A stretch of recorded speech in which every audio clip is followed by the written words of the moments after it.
Hello, everybody. This is Staff Minister Drew Carter from Grace, bringing you our virtual Sunday School preview for the coming Sunday, February 14th. This Sunday, the kids will be looking into lesson number 10. That one's titled The Good Samaritan. And I will, of course, include the link to that playlist for the Northwestern Publishing House virtual Sunday school materials down in the description below, so you can find that lesson 10 easily.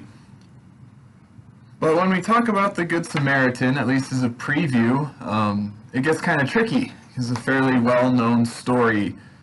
So I'm going to kind of tell a story that I experienced in my life. I didn't get beat up on the side of the road, don't worry about that.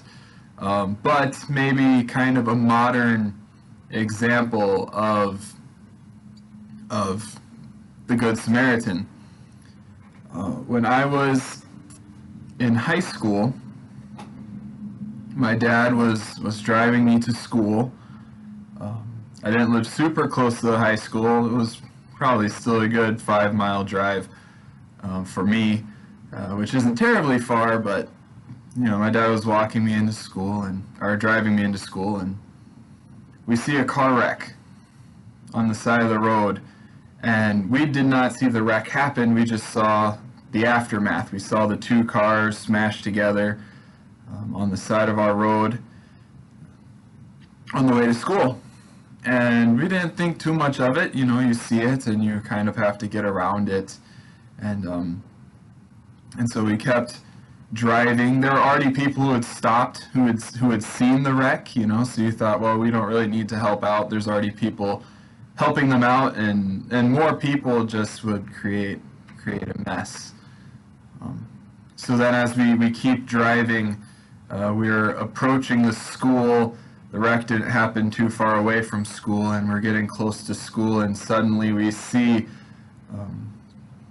a classmate of mine, someone I knew, and he's walking down the side of the road.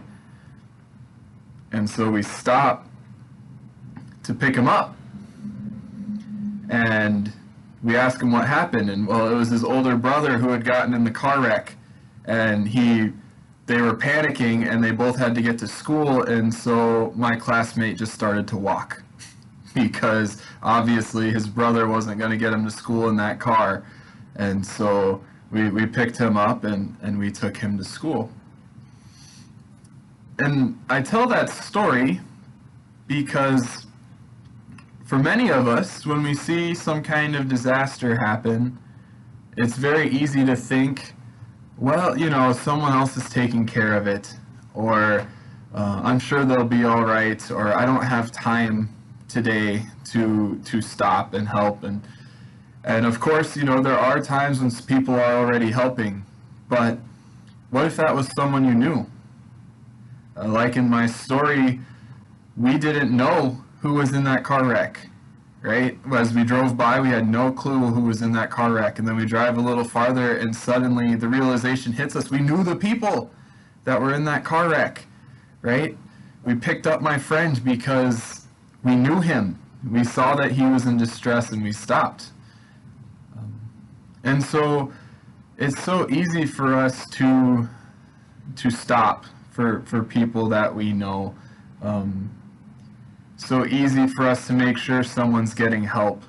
When that someone is someone who we care about, who we reached out to, or they reached out to us and we helped them, of course. And that's a little bit maybe what's at play here. If the opposite is what's at play in the Good Samaritan. The people who it made sense to help him aren't going to, and someone completely unsuspecting is going to be his big help. So I want you to kind of think about that. Not to say that every single time you see someone on the side of the road you have to stop and help. Again, maybe evaluate, do they need help? Are they already taking care of it themselves? Have other cars stop to help them? But to be that help sometimes, even for people that we don't know. Don't wait until you know don't wait until you find out later that, oh, that's someone I know. But we could help strangers. We could help people even that we don't like, on the playground, at recess, whatever it might be. Always helping people is a good Christian quality, not because works are what do us any good, not because we have to show kindness to other people, but because we want to show kindness to other people because of what Jesus has done for us when he died on the cross. So those are my thoughts for the preview today, just to kind of get your mind thinking and to kind of put the Good Samaritan in maybe a more modern context when you think of people on the side of the road, flat tires, or something of that nature. Probably not very common you're going to find someone just beat up on the side of the road, but more realistic, someone else is having a different kind of distress on the side of the road. We really hope that the virtual Sunday school materials are serving their purpose, especially, again, that partnering up with Northwestern Publishing House and trying to utilize their materials that they've made available to us. And so if you have any questions, you can direct them to me. And if it has something to do with the lessons, then that could be possibly passed on to Northwestern Publishing House. But I will do whatever I can to alleviate any questions you guys might have. So feel free to reach out to me at my Grace email. But again, we hope that these are blessings for people, and we're happy to be making a Grace connection with these videos between those materials and the church that you are a member of. So God's blessings on your weekend. Parents, enjoy your Valentine's days. Kids, behave while your parents try to enjoy their Valentine's Day. And God's blessings, and goodbye.